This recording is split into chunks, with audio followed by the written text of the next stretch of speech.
Imagine the silence after a battle. The cannons have stopped, the screams of dying men have faded, but for the women left behind, the true war is just beginning. In the Ottoman Empire, victory wasn't just about taking land, it was about harvesting human beings. The moment the flag was raised, wives and daughters ceased to be people and instantly became Sabaya spoils of war. The screams of their children were often the last sounds of home they would hear before the iron shackles clicked shut. This wasn't chaotic looting. It was a cold, calculated industry where a woman's identity was stripped away and replaced with a price tag. The terrifying reality is that their survival was often a fate far worse than the death their husbands found on the battlefield. The process was mechanical and chillingly efficient. Specialized officers would descend upon conquered cities, separating families with the precision of butchers sorting livestock. Men were slaughtered or enslaved, but women faced a degrading medical inspection that would haunt them forever.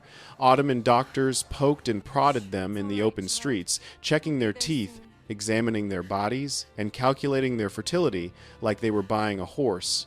These men did not see tears or terror. They only saw potential profit margins and labor capacity to be exploited for the empire. Every flaw lowered their price. Every asset was noted in a ledger, and in an instant, a woman of noble birth was reduced to a number on a page, her dignity erased by the stroke of a scribe's pen. But the humiliation of the inspection was nothing compared to the journey that followed, because before they could be sold, they had to survive the death march to the markets of Constantinople. Chained together in long, miserable columns, these women were forced to march for weeks across unforgiving terrain. Hunger and exhaustion were constant companions, and those who collapsed were simply cut loose and left to die by the roadside. They were crammed into wagons like sacks of grain, suffocating in the heat and their own filth. The roads became graveyards, lined with the bodies of those too weak to keep pace with the empire's demand for flesh. For many, the only thing keeping them moving was the terrifying uncertainty of what awaited them at the end of the road, a destination that promised not freedom, but a lifetime of servitude. Reaching the capital didn't mean safety. It meant entering the belly of the beast. The slave markets of Constantinople and Bursa weren't hidden in dark alleys. They were grand, state-run institutions that taxed human misery. Here, women were lined up and put on display for eager buyers who were allowed to touch, inspect, and test them. The air was thick with the smell of unwashed bodies and the terrifying murmur of men bargaining over the worth of a human soul. A woman's skills sewing, cooking, weaving were advertised like features of a tool, and if she failed to impress, she was beaten into a smile, forced to perform obedience for the men bidding on her life. The transaction was sealed with ink and coin, but for the most beautiful captives, the nightmare was just beginning. They weren't just sold. They were swallowed whole by the most exclusive prison in the empire. The most striking women were funneled into the imperial harem, a place often romanticized as a palace of luxury, but in reality was a gilded cage of psychological annihilation. Inside Topkapi Palace, thousands of women were stripped of their names, their languages, and their faiths. A Christian girl from Hungary would wake up renamed, forced to speak Turkish, and punished with starvation if she refused to convert. Surrounded by rivals and guarded by eunuchs, she learned quickly that her beauty was her only weapon in a war for the Sultan's favor. The harem wasn't a paradise of seduction. It was a high-stakes survival game where women fought for attention, knowing that invisibility meant neglect, abuse, or death. For the wives of defeated commanders and nobles, the cruelty was even more specific and sadistic. They were often forced to serve the very officers who had slaughtered their families, a deliberate act of humiliation designed to break the spirit of the conquered people. To see a queen scrubbing floors was the ultimate propaganda, a living symbol that the old order had been completely crushed. Imagine pouring wine for the man who killed your husband, forced to bow to him while he laughs at your degradation.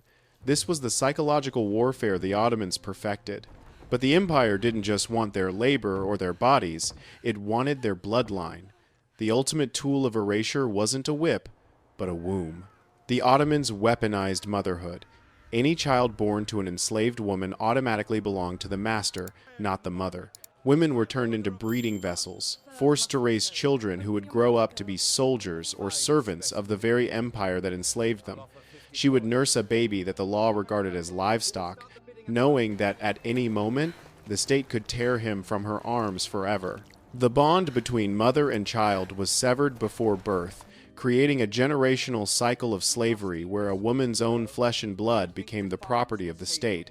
To ensure total dominance, religion was used as a bludgeon. Captive women were dragged into forced conversion ceremonies that had nothing to do with faith and everything to do with breaking their will. Refusal meant torture. Acceptance meant the final nail in the coffin of their former lives. Her prayers to her old god were silenced by the whip, forcing her to abandon her ancestors to survive in this new, hostile world. Once she converted, there was no going back. She was legally and spiritually erased from her old community, trapped in a new identity that she never chose. This erasure was total. But for those who dared to resist, or for communities that refused to surrender, the empire had a public spectacle of cruelty that was designed to haunt the memories of the living. When cities resisted, the Ottomans didn't just punish the soldiers. They turned their wives into living warnings. Noblewomen were dragged through the streets, stripped naked, and branded with hot irons. The smell of burning flesh served as a visceral reminder to the conquered population that resistance resulted in permanent disfigurement. This wasn't just punishment, it was a theater of terror, where the humiliation of a leader's wife served as a message to every citizen that no rank or bloodline could protect them from Ottoman wrath. Some were locked in iron cages and hung from city gates, left to starve in plain sight of their own people. Others were forced into gladiator-style fights for the amusement of the troops. The empire didn't just want obedience, it wanted to be entertained by the suffering of its enemies. Crowds gathered to watch these atrocities not with horror, but with the morbid curiosity of spectators at a coliseum of pain. The cruelty was the point. A way to break the collective soul of a nation by defiling the women they had sworn to protect. This system of terror reshaped entire societies. But perhaps the most chilling part is that this wasn't considered a crime, it was the law.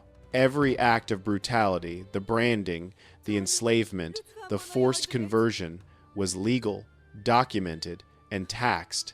Ottoman scribes meticulously cataloged every woman, turning human tragedy into administrative data. The ink on these pages dried centuries ago, but it still captures the cold, administrative indifference to the destruction of families. These ledgers, filled with the names and prices of countless women, still sit in archives today, a cold testament to a bureaucracy of evil that treated human beings like inventory. The efficiency of this system was its most terrifying feature. It wasn't chaos, it was order. It set a precedent for state-sanctioned slavery that influenced empires for centuries.